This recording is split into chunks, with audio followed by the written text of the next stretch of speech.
He had only been with us for a little over a week. By that point, the takeover had already been fully executed.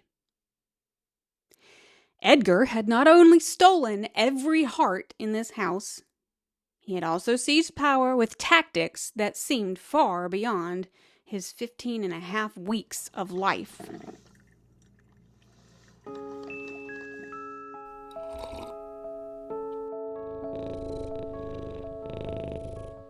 Like toddlers, kittens need to eat every 12 minutes. I entered the bathroom with his afternoon snack and set the plate down. And then I started making my way toward the door to leave. How foolish of me to think I could make a clean getaway. Because Edgar followed me. And when I say he followed me, I mean he came after me like a small, furry, heat-seeking missile, circling my legs, brushing my ankles with his soft fur, and manipulating my emotions, bending my will. All right, but only for a few moments.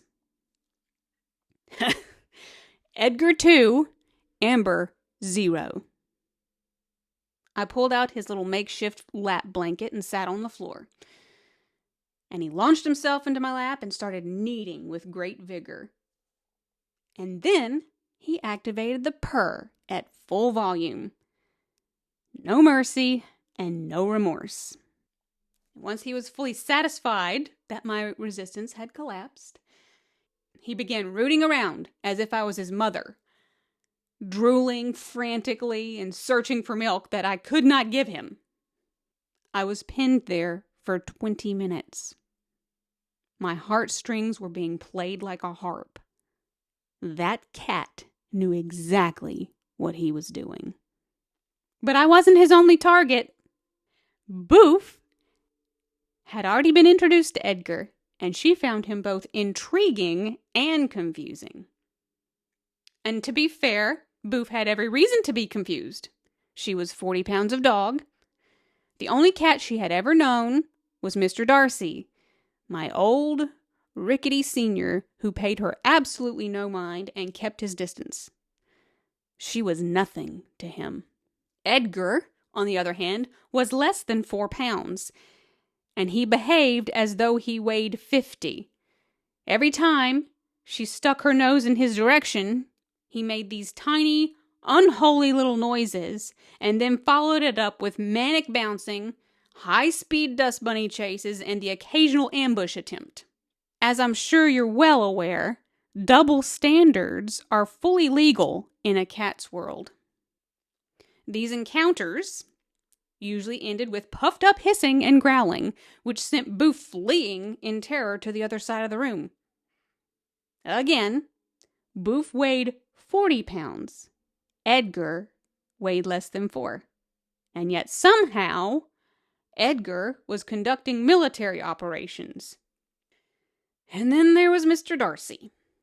Mr. Darcy did not merely dislike Edgar. Mr. Darcy hated Edgar with a deep and ancient loathing. He had entered a semi-hunger strike and had taken refuge in the utility room and slept on his bed in protest. This despite the fact that Edgar didn't even have free reign of the house yet. He was only allowed for a limited amount of time. At one point, Edgar was perched on top of the couch, just minding his own business, and Mr. Darcy jumped toward his usual spot. He saw Edgar, froze in midair, and hissed at him. We promptly removed Edgar and then explained to Mr. Darcy that the furniture belongs to us, not him, and that we are well within our rights to allow whomever we please to lounge upon it, holy terror or not. Then came Piper. One morning, before Dave left for work, Piper was playing in the living room, while Edgar was in full combat frenzy, darting, skidding, and chasing unseen enemies like a possessed ball of fluff. In his haste, he ran directly across Piper's lap and scratched her. This resulted in a 30-minute meltdown that no amount of daddy intervention could soothe.